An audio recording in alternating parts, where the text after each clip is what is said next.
Hello दोस्तों, मेरा नाम दिनेश है। मैं दिल्ली के एक फैक्ट्री में साफ सफाई का काम करता हूँ। मेरा घर फैक्ट्री से 5 किलोमीटर की दूरी पर है। मेरे पास एक साइकिल है जिससे मैं अपने घर से फैक्ट्री और फैक्ट्री से घर आता जाता हूँ। एक दिन जब मैं फैक्ट्री से घर जा रहा था तो रास्ते में मुझे एक लड़की दिखाई दी और वह मुझे घूर घूर कर देख रही थी। मैं उसे टालते हुए अपने घर की ओर निकल पड़ा।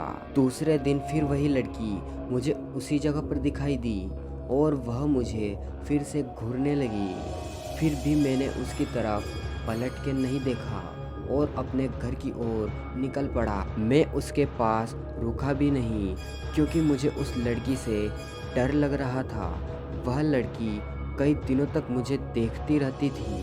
एक दिन वह लड़की वहाँ पर नहीं दिखाई दी तो मैं सोच में पड़ गया, ऐसा क्या हुआ जो वह लड़की आज नहीं आई। फिर मैं अपने घर की तरफ निकल पड़ा।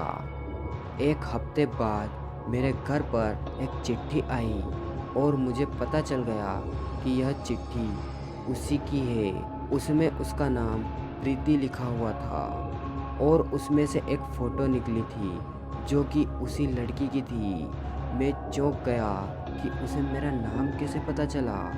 उसकी चिट्ठी में लिखा हुआ था कि कल जब फैक्ट्री से निकलो तो जहाँ पर मैं खड़ी रहती हूँ वहाँ पर मेरा इंतज़ार करना।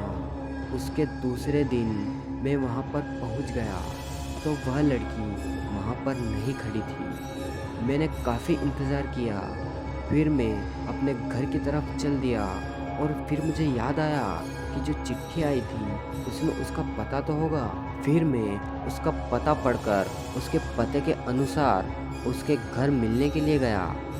दरवाज़ा खोलते ही एक आदमी आया और बोला कि क्या काम है। तो मैंने बोला कि मुझे प्रीति से मिलना है। तो उस आदमी ने बोला कि मैं उसका पापा हूँ और प्रीति को मरे हुए 2 महीने हो चुके हैं। मेरे हाथ पांव कांपने लगे और सोच में पड़ गया कि वह लड़की जो मुझे रास्ते में मिली थी और जिसने मुझे चिट्ठी भेजी थी वह कौन थी।